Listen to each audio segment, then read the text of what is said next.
Now, for more on this, let's bring in GOP strategist Pete Seat. Pete, thanks for being here. I want to start off with the New Jersey race. You know, it's been 12 years since Republicans won a statewide race in New Jersey, Chris Christie winning re-election for governor. But fascinatingly enough, you got Jack Ciattarelli now running as a MAGA candidate in a traditionally blue state, fully embracing the president, given the fact that the president saw a 10-point swing towards him in the 2024 election. The big question is whether or not that strategy will work in New Jersey. Can you run as a MAGA candidate and win as governor?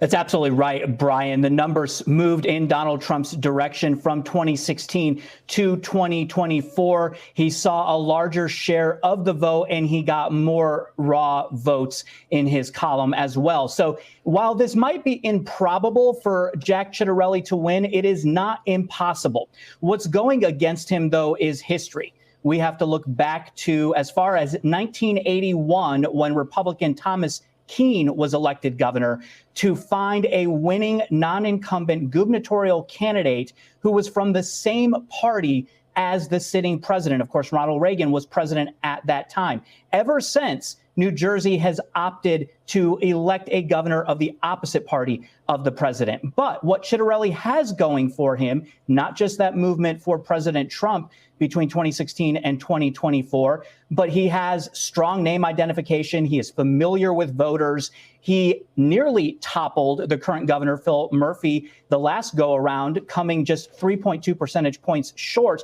And Ciattarelli is running a very strong race on issues that matter to New Jerseyans and, quite frankly, to Americans. The economy, affordability, lowering taxes, cutting property taxes. These are the kinds of things that can get Democrats and independents to move to his side and vote for him. And it's also the type of issue that Republicans deliver on. So what do you make of the Virginia's race? Your top line thoughts on that? And also, do you think what's the best bellwether? Is it Virginia or is it New Jersey about how voters are feeling heading into the 2026 midterms? The Virginia race is really different because there's been a lot of turmoil within the Republican Party apparatus. Lieutenant Governor Winsome Earl-Sears has had turnover in her campaign, and the current governor, Glenn Youngkin, has asked the lieutenant governor nominee to withdraw from the race altogether. So there's a lot going on behind the scenes that I think has suppressed her ability to really run a strong campaign. As far as which is a bellwether, I have to assume, because of history, because of what we're seeing in the polls, that the Democrats are likely going to win both New Jersey and Virginia. So what matters most is whether Republicans can get Trump-only voters to show up and vote in an election without Donald Trump's name on the ballot. That is the data point that is most valuable to Republicans looking ahead to the midterm election. I got to ask you about New York City's mayoral race. Eric Adams, the current mayor, refusing to drop out. This is him yesterday. Listen. Andrew Cuomo is a snake and a liar. I am in this race, and I'm the only one that can beat Mamdani. Andrew has had a career of pushing black candidates out of races. That must stop with me. This city can't go backwards, New Yorkers. Democratic Socialist Zohran Mamdani leading in every single poll. It seems like Mayor Adams hates former Governor Andrew Cuomo more than he fears the city being run by the Democratic Socialists. Pete?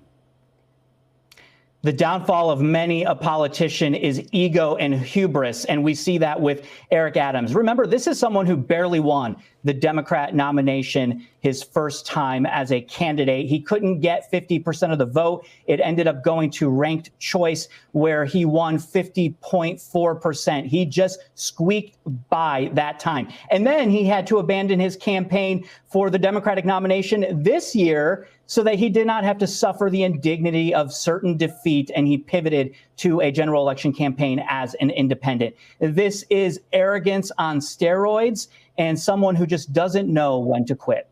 The president thinks both Curtis Sliwa, the Republican, and Eric Adams should drop out so that former Governor Andrew Cuomo can go one-on-one against Mamdani. He thinks that's the best way to keep Mamdani from leading this city. We shall see. Pete Seat, thank you so much. Appreciate it.